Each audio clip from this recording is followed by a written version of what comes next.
Donc ce recueil qui est là, d'ailleurs, je l'ai amené, Des ténèbres vers la lumière, c'est un recueil qu'il a commencé au mois de novembre. Vous m'entendez, hein, toujours Oui. Au mois de novembre. Et ce recueil avait pour titre, à l'époque, dans les premiers manuscrits, Testament. Testament.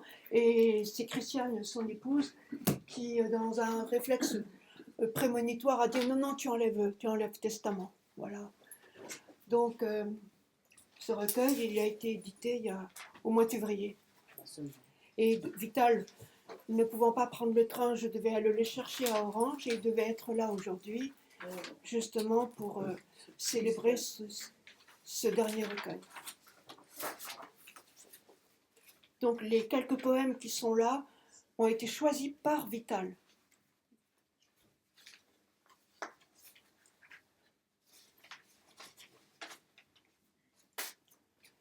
Que font-ils ? Mais que font ces sorciers qui dirigent le monde, alors que plus de la moitié du peuple a faim, qu'à nos frontières, d'est en ouest, la guerre gronde, et que de notre temps se profile la fin. Oui, que font-ils ?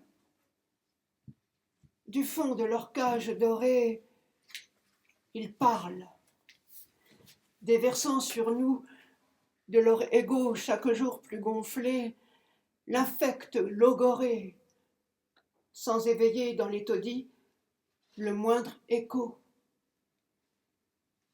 Laborieux artisans de notre décadence, de discours en sermon, ne sont jamais à court.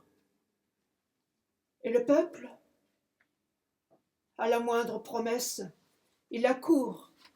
On lui dit saute, il saute. On lui dit danse, il danse. Et le monde, faisant semblant de tourner rond, de mal en pis, il suit l'exemple de nos pères, faute de mieux et en perte de tous ses repères. S'il n'est pas déjà mort, il est bien moribond. Et notre humanité, s'il en fut jamais une, en bonne prostituée, elle fait le trottoir sur trois pattes, l'argent, le sexe et le pouvoir. Honte à celui qui perd la course à la fortune. Où s'en vont-ils tous ces hommes, femmes, enfants, 4 fois vaccinés du signe de la bête ? Laissons-les croire qu'on les conduira à la fête et saluons leur cortège de morts vivants.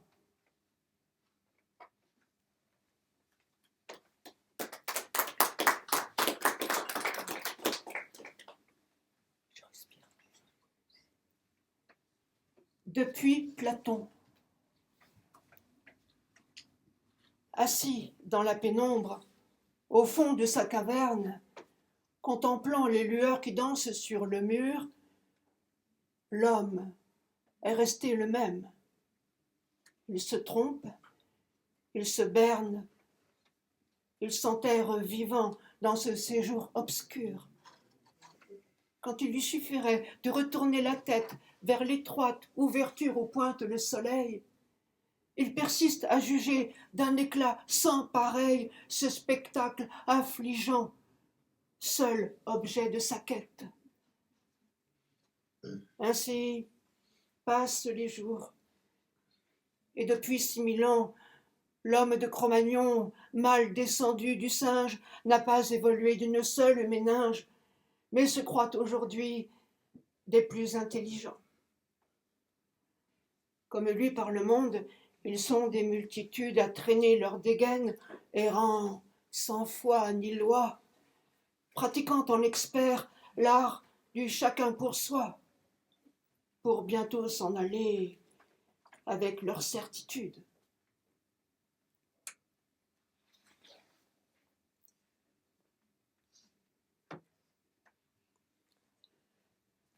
L'étrange voyage.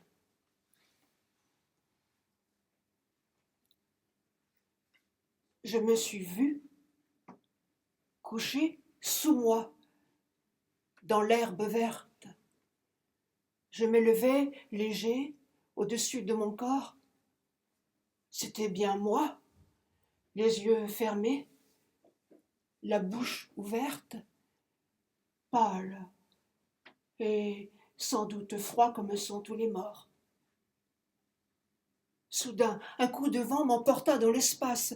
J'ai traversé des nuits noires dans un tunnel qui se refermait dans mon dos sans laisser trace, comme pour abolir tout souvenir mortel. Je vis bientôt venir un être de lumière qui grandit, qui s'ouvrit et me tendit les bras. Mon cœur le reconnut à sa voix familière lorsqu'il m'a demandé de marcher sur ses pas.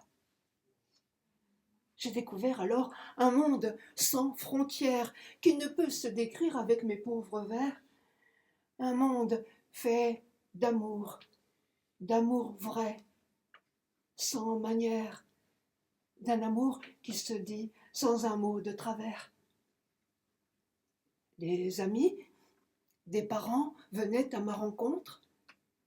J'ai même reconnu l'homme de Canaan. J'aurais pris tout mon temps, car là-bas, point de montre, sauf pour nous rappeler qu'un jour est comme un an. Je serais bien resté pour la vie éternelle, et, si possible, plus, dans ce monde d'amour. Mon heure ancienne, hélas, n'était pas la nouvelle. Le voyage ne fut qu'un simple aller-retour. J'ai donc repris, mais à l'envers, la même route, et j'ai réintégré mon sac de morts-vivants. Mais depuis lors, je sais, et sans l'ombre d'un doute, qu'après la mort, un autre monde nous attend.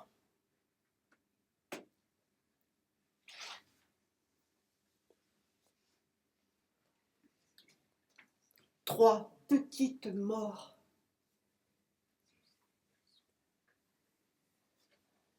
La mort m'a par 3 fois conduit jusqu'au passage, et par 3 fois j'ai vu ce qu'était l'au-delà. J'aurais dû, de rechef, comprendre le message, mais par 3 fois m'en suis moqué d'un Inch'Allah. Ces 3 petites morts ne m'ont pas fait plus sage. Au jour le jour, je suis allé qu'Alain Gala, préférant à Myriam Margot sur son corsage, et me suis pris les pieds de Garib en Silla. Pourtant, il me revient, et toujours plus m'obsède, le profond souvenir auquel mon âme cède de ce monde d'esprit au-delà de mon corps. Qu'il me soit pardonné si quelquefois j'insiste.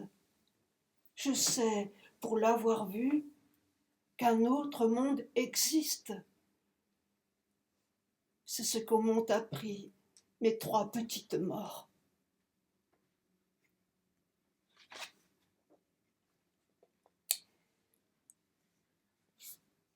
Promesse. Ce poème est dédié à Alain Morinet. Promesse. Mon frère, rien ne va plus dans ce monde, je sais. Mais toi, sais-tu qu'enfin le temps promis approche, où celui dont hier encore tu te gaussais va venir de Satan balayer la débauche? En vérité, je te le dis, ce monde fou que nous vivons n'est que le sursaut de la bête. Il est temps qu'on vienne lui tordre le cou et le sent bien monter le vent de sa défaite. Et bientôt, nous verrons les déserts refleurir, les sources y couler d'eau fraîches et limpides, et les oiseaux du ciel reviendront assouvir leurs amours dans les nids si longtemps restés vides. Nos cœurs s'enivreront à l'heure des labours de cette douce odeur qui monte de la terre. Les blés onduleront au vent leurs épis lourds pour célébrer du soir l'heure crépusculaire. L'homme ne sera plus un loup pour l'homme, mais un frère, un vrai, sans mauvais coup ni trahison, car l'un et l'autre sauront suivre désormais la parole du Christ, tout amour et pardon.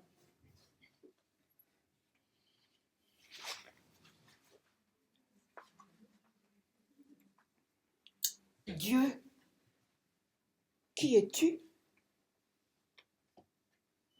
Je suis celui qui est.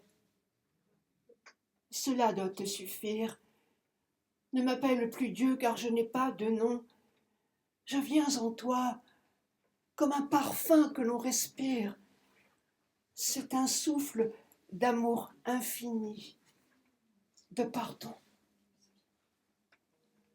Ce que je te dis là, je l'ai dit à Moïse, mais ils m'ont aussitôt affublé de ce nom. Ainsi, chacun a pu se créer son église et réécrire mon histoire à sa façon. Ce n'est pas moi, ce Dieu qu'on te remonte en image, cet imposteur barbu qui pense et ne fait rien. M'en peindre le portrait? Je n'ai pas de visage. Invisible je suis et je m'en porte bien. Mais j'existe, quoi qu'on en dise à mon encontre, par esprit scientifique ou sans esprit du tout. N'espère pas venir un jour à ma rencontre. Et cependant, je suis ici, je suis partout. Si tu veux m'appeler, laisse s'ouvrir ton âme. J'y suis déjà, mais tu peux m'expanser en toi. Peu me choque en public, on m'adore, on m'acclame. Je ne demande pas de prière. Aime-moi.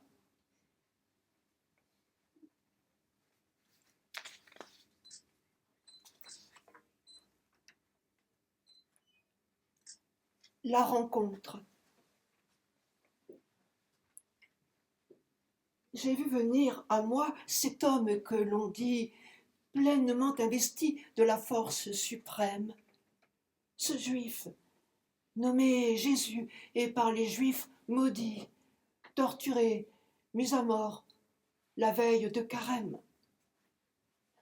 Il marchait d'un pas lent que j'avais bien connu, et pourtant j'ai douté, n'osant le reconnaître.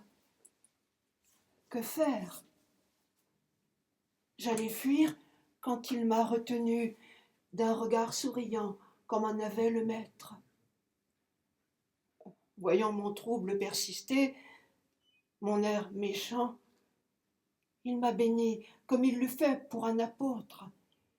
Il m'ouvrit ses deux mains tout en me reprochant: tu n'es ni chaud ni froid, connais-tu l'un ou l'autre? J'ai reconnu les plaies dans ses creux de ses mains. Une goutte de sang perla sur sa poitrine, et dans un rayon d'or cernant ses traits divins, j'ai cru voir sur son front la trace d'une épine. Alors, un flot d'amour m'a soudain soulevé. Je suis allée vers lui, mon âme en repentance. M'embrassant, il m'a dit: va, ta foi t'a sauvé. Nous avons célébré la nouvelle alliance.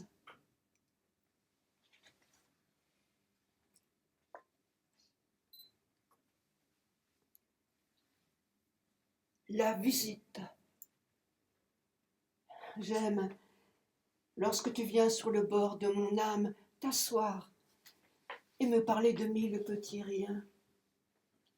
Tu viens sans prévenir, sans besoin d'un sésame, tu connais ma maison. Comme chez toi, tu viens. Et je ne me sens plus identique à moi-même. Un autre en moi s'éveille au seul bruit de tes pas. Tout mon être envahi d'une douceur extrême écoute ta parole et lui répond tout bas. Je me sens animée d'une force nouvelle, la force d'un amour presque pareil au tien. L'amour que je portais en secret se révèle bien plus profond que mon amour au quotidien. Sans prononcer un mot, c'est un vrai bavardage qui nous emporte sans bouger sous d'autres cieux. Pendant des jours, pendant des nuits et davantage, ma voix est dans ta voix, mon regard dans tes yeux. Bientôt, tu me rendras une ultime visite. Tu n'auras plus de mots pour éprouver ma foi. Toi, toujours ta parole, et moi, ton néophyte. Tu me demanderas de partir avec toi.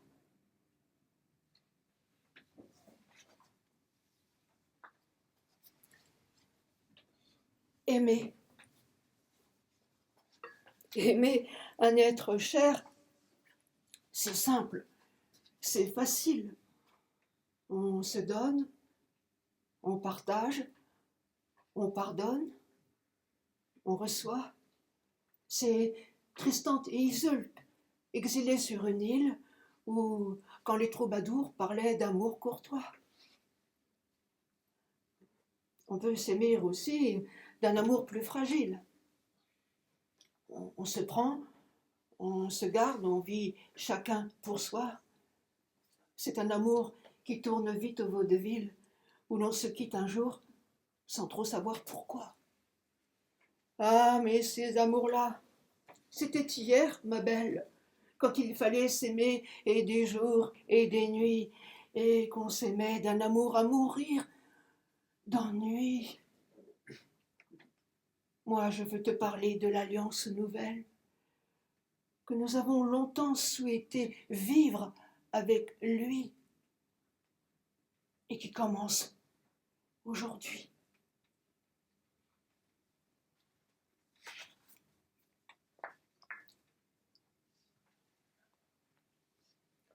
Au revoir.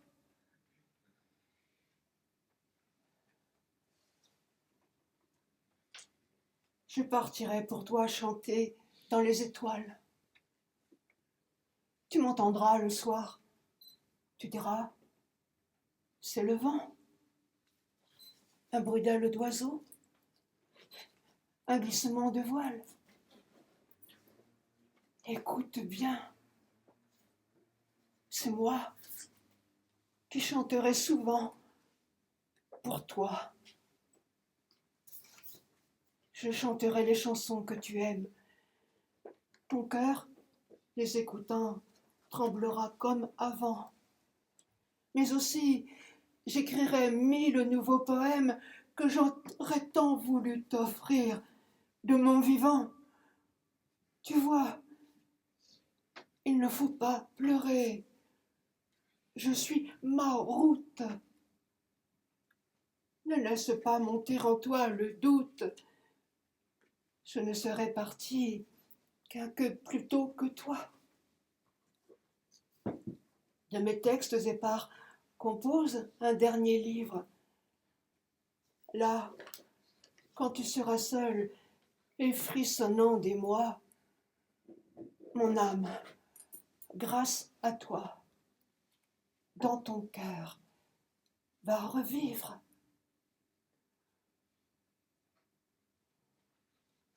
C'était les poèmes de Vital Heurtebise.